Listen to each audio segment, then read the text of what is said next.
वल्आक़िबतु लिल्मुत्तक़ीन वस्सलातु वस्सलामु अला रसूलिहिल करीम अम्मा बअद फ़अऊज़ु बिल्लाहि मिनश शैतानिर रजीम बिस्मिल्लाहिर रहमानिर रहीम लक़द काना लकुम फ़ी रसूलिल्लाहि उस्वतुन हसनह आमन्तु बिल्लाहि सदक़ल्लाहु मौलानाल अज़ीम व सदक़ रसूलुहुन नबियुल उम्मियुल मुतीउल मुबीनुल मुईनुल करीम व नहनु अला ज़ालिका लमिनश शाहिदीन व शाकिरीन वल्हम्दुलिल्लाहि रब्बिल आलमीन।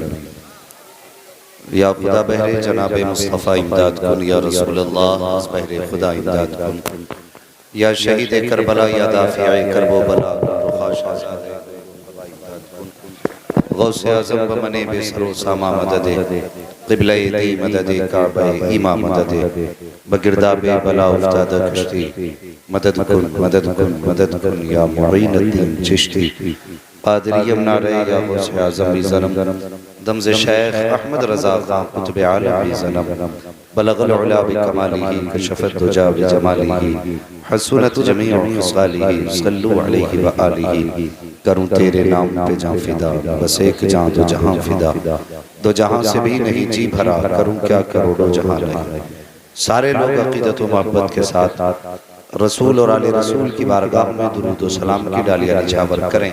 पढ़ें बावाज़े बुलंद अल्लाहुम्मा सल्ली अला सय्यदिना व शफ़ीइना व नबीना मौलाना मुहम्मदिन मअदिल जूदि वल करम व आलिही व अस्हाबिही व बारिक व सल्लिम सलातन व सलामन अलैका या रसूलल्लाह सल्लल्लाहु तआला अलैहि वसल्लम।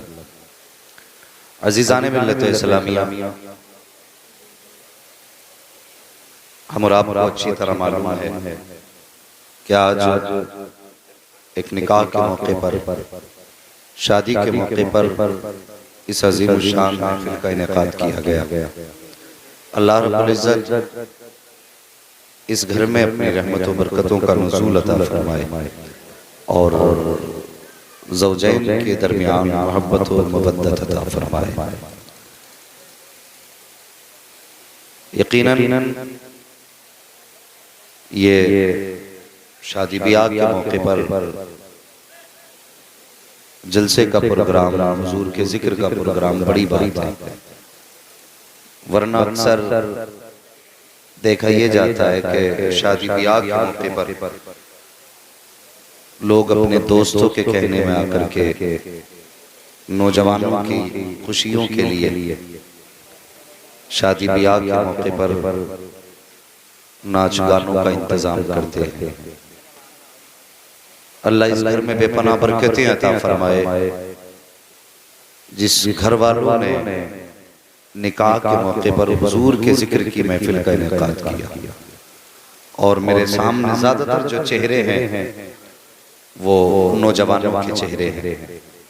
अक्सर नौजवान हैं, बहुत लंबी तकरीर नहीं करनी है इसलिए कि वक्त बहुत ज्यादा हो चुका है। थोड़ी देर कुछ गुफ्तगू आपसे करनी है और कोशिश ये रहेगी कि उस गुफ्तगू को आप कानों के साथ साथ दिल के अंदर भी उतारने की कोशिश करें। नौजवान जिंदगी 4 दिन की है और फिर सबको मर जाना है। कोई बंदा ऐसा नहीं जो ये कह सके कि मुझे मौत नहीं आनी है। जब मरना सभी को है तो फिर आखिरत का इंतजाम भी करना चाहिए। मिसाल के तौर पे आप समझें, हम में से अक्सर लोग जब अपने घरों से निकलते हैं तो अपने सफर का पूरा इंतजाम करते हैं। जितनी जरूरतें हमारी जिंदगी में सफर में हो सकती हैं हम सारा सामान लेके निकलते हैं। खास करके सबसे पहले देखते हैं कि जेब के अंदर किराए का पैसा है क्या। लंबे सफर पे जाने से पहले पैसा चेक करते हैं कि नहीं? या तो पता ही होता कि भाई पैसा है जेब में, और ना हो तो ये सोचते हैं कि है क्या नहीं। जरा दिमाग लगा के एक बात बताएं कि किसी की जेब में अगर एक ही नोट हो और उस नोट पे भी असली और नकली होने का शक हो कि यार ये कुछ कहें कि असली है, कोई कहे नकली है तो अक्लमंद आदमी उस नोट के सहारे सफर करेगा? फौरन कहेगा भाई असली हो सकता है, नकली भी हो सकता है, इसे रख लो, वो दो जिसमें किसी को शक ना हो। पता चला गाड़ी में बैठे और सिरसवा दोराए पर जाके उसने कहा ये नोट तो नहीं चलेगा, उतार दिया उसने कोहरवा मोड़ पे। फिर क्या करना है? फिर या तो किसी बाइक वाले को हाथ दोगे या फिर गाड़ी में चढ़ोगे तो फिर जहां वो टिकट और किराए का मामला होगा वो वहां उतार देगा। कहने का मतलब ये है कि हर जिंदगी का हर इंसान इतनी फिक्र और अक्ल रखता है कि हमें सफर करना है तो असली पैसे लेके सफर करना, ताकि सफर में दिक्कत ना आए।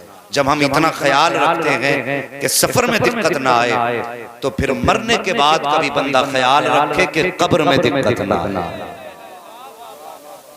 ये भी ख्याल रहना चाहिए कि कब्र में दिक्कत ना आए, वरना ख्याल करो वो एक जगह कहीं पे नाच चल रहा था, डांस हो रहा था और कोई तार था नीचे, तो वो नाचते नाचते उसका पैर नंगे तार पे लड़के गा गया और जब करंट लगे तो फिर आदमी की क्या कंडीशन होती है, वो कांपने लग जाता है। तो लोगों ने समझा शायद ये डांस का कोई स्टेप होगा जो ये इतनी तेजी के साथ हिल रहा है। लेकिन थोड़ी देर के बाद जब जनाब जमीन पे आए, ठंडे हो गए, तो पता चला बिजली ने पकड़ लिया। मुझे एक बात बताइए, इस हाल में अगर मौत आ गई, जब हम गुनाहों के अंदर डूबे हुए हों, तो फिर कयामत में अपने रब को कौन सा चेहरा दिखाएंगे? अगर इस हाल में हम मर गए कि हम गुनाह के अंदर मुलव्विस थे, तो फिर कब्र में मुस्तफा का सामना कैसे करें? मैं उन लोगों को दावत फिक्र देता हूं जो ये कहते नहीं जी ये मिलाद और जलसे तो मैयत में होने की चीजें हैं, शादी पे तो गाने बजाने ना हो तो घरों में ऐसा लगता है जैसे कि घर में मैयत पड़ी है। शर्म आनी चाहिए। जो निकाह है ये मुस्तफा जाने रहमत का सदका, हाँ ये हुजूर का सदका है, वरना कभी हकीकत समझिए निकाह की। जिस लड़की ने तुम्हें कभी जिंदगी में देखा नहीं, जिसको तुमने कभी नहीं देखा और जो तुम्हें नहीं जानती, जिसे तुम नहीं जानते, लेकिन बताओ तो सही, तुम बारात लेकर के गए, तुमने सेहरा पहना, उसके घर दूल्हा बन करके गए, तुमने 3 मरतबा कबूल कहा और इतना कहने के बाद वो तुम्हारे बिस्तर पे आके बैठ गई। वो लड़की जिसने कभी तुम्हें नहीं देखा था, जिसको तुमने नहीं देखा था, आखिर वो कौन सा जुमला है जिसने तुम्हारे बिस्तर पे बैठने पर मजबूर कर दिया है? अल्लाह अकबर। जिस दिन से तुम्हारे घर में आई है, तूने कहा उठ तो उठने लगी, तूने कहा बैठ तो बैठने लगी, तूने कहा तुझे चलना है तो चलने लगी, तूने कहा तुझे सोना है तो सोने लगी। मुझे बता तो सही, तूने कौन सी कुर्बानी उसके लिए दी है जिसने इतनी फरमाबरदारी की कि तेरे इशारे पे चलती रखी, तेरे इशारे पे बोलती रखी, तेरे इशारे पे खाती रखी, तेरे इशारे पे पीती रखी। मुझे बता तो सही, तेरे पास कौन सी पावर थी जिसने औरत को इतना ताबे कर दिया? कौन सी ताकत थी जिसने फरमाबरदार बना दिया? ओ खुदा की कसम, चैलेंज के साथ कहता हूं, अगर मुस्तफा की सुन्नत निकाह ना होता तो तेरी औकात ना थी। किसी की बेटी को आंख उठा के देख लेता, किसी की बेटी को हाथ लगा देता। ये मेरे मुस्तफा के फरमान का सदका है, उन्होंने निकाह को मशरू किया है। ये उसकी बरकतें हैं कि जिसने कभी तुझे नहीं देखा वो सब कुछ मान बैठी है, जिसने कभी ना जाना तेरे इशारों पे चल रही है। आज जो ये घरों में बहारें हैं ये तेरे दम से नहीं है, अगर बहारें हैं तो मुस्तफा जाने रहमत के करम से बहारें। नारे तकबीर, नारे रिसालत, उलमाए अहले सुन्नत, मसलके आला हजरत अल्लामा मुफ्ती हम्माद साहब किबला, नारे तकबीर, नारे रिसालत। अल्लाह अकबर। ये हुजूर की सुन्नत है निकाह। तेरा कलेजा नहीं फटता जब तू कहता नाच ना हो तो घर में मैयत नजर आती है। ओ खुदा के बंदे, जिंदगी ऐसी गुजार के जा, कम से कम तुझे खुदा खुशियां दे, तब भी नबी का जिक्र कर। गम आए तब भी नबी का जिक्र किया करो, आफतें हो तब भी नबी का जिक्र किया करो, ताकि जब मर के कब्र में पहुंचो तो मुस्तफा मुस्कुरा के कह दे, फरिश्तों सोने दो। ये वो है जो जमाने से लड़के मेरा जिक्र की महफिल सजाता रहा। ये वो है जिसने दुनिया की बातों की फिक्र ना की, मेरे जिक्र की महफिलें मुनक़िद की थी। खुदा की कसम, अगर हुजूर ने इतना कह दिया तो यहाँ आना भी कामयाब है और मर के यहाँ से जाना भी कामयाब हो जाएगा। लेकिन शर्त है, डॉक्टर इकबाल ने कहा था कि मोहम्मद से वफा, तूने तो हम तेरे, ये जहां चीज है क्या लोहो कलम तेरे हैं। अब भी ऐसे माहौल में जब दुनिया हमारे हुजूर के खिलाफ भौंक रही है और जवान अब भी गानों में डूब रहा है, ऐसी जवानी पे लानत यार जो हुजूर के काम ना आ सके, ऐसी जिंदगी पे लानत जो हुजूर को भूल के गुजारी जाए। हमारी जिंदगी का मामूल तो मेरे इमाम ने ये दिया, जमीनो जमा तुम्हारे लिए, मकीनो मकान तुम्हारे लिए, चुनीनो चुना तुम्हारे लिए, बने दो जहां तुम्हारे लिए, दहन में ज़बां तुम्हारे लिए, बदन में ग़िज़ा तुम्हारे लिए, हम आए यहाँ तुम्हारे लिए, उठे भी वहां तुम्हारे। सुभान अल्लाह, सुभान अल्लाह, जिंदाबाद जिंदाबाद। आज जिंदगी देखो, शर्म आनी चाहिए। अब भी कई जगहों पे, कई गांवों से गुजरना कभी कभी होता है तो लगता नहीं मुसलमान का घर है। सुबह होती गाने बजने लग जाते हैं। तुझे गाने दिए गए थे, तुझे रब ने कुरान दिया था। क्या ये अच्छा होता, फजर का वक्त होता, घर के बच्चे बच्चे मुसल्ले पे होते और नमाज से फारिग होते। खुदा की कसम, जो फजर में फरिश्ते आते हैं ना, वो जाके कहते मालिक के घर ऐसा भी है जमीन पे, जिस कुरान को करबला वालों ने बचा के दिखाया, उसी कुरान को गुलड़िया वालों ने पढ़ के दिखाया। सुभान अल्लाह। ये दौर भी देखा, लेकिन आज फरिश्ते जब जाते हैं जाके रब से कहते मालिक तेरी जमीन पे गए, हमें गानों की आवाज तो आई लेकिन कुरान के तरानों की आवाजें नहीं आई। आज कहते घरों में बरकत नहीं है। बरकतें आए कहां से? सुबह ही सुबह बाप है, 60 साल की उम्र हो गई, वो मशीन लिए खड़ा शेविंग के लिए। लड़का 18 साल का जवान है, रिमोट लिए बैठा है। बीवी है, जब निकाह करने गए थे तो बताया था बड़ी पारसा है। रिश्ते की बात आई थी कि किसी ने नंगे सर देखा ही नहीं, और जिस दिन से घर में आई है इसने टीवी के अलावा कुरान खोल के देखा ही नहीं। और सोच समझ के रिश्ते करना,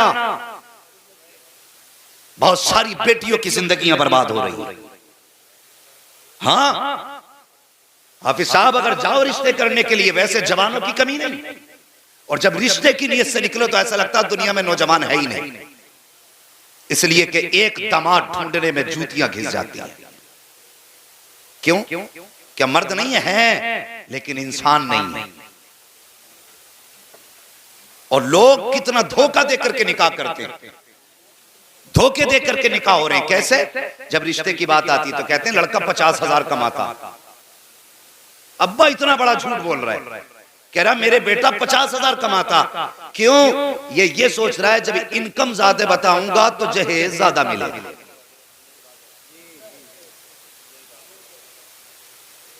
ये मिजाज है। लेकिन हमने जब ये कहा ना 50 कमाता, फिर उसी घर में 2 महीने बाद पंचायत जुड़ती है। फिर बैठने जाओ तो अब्बा कहता मौलाना लड़के को समझाओ, पूरे मोहल्ले का बच्चा बच्चा कमा रहा है, ये घर में ठलुआ पड़ा है।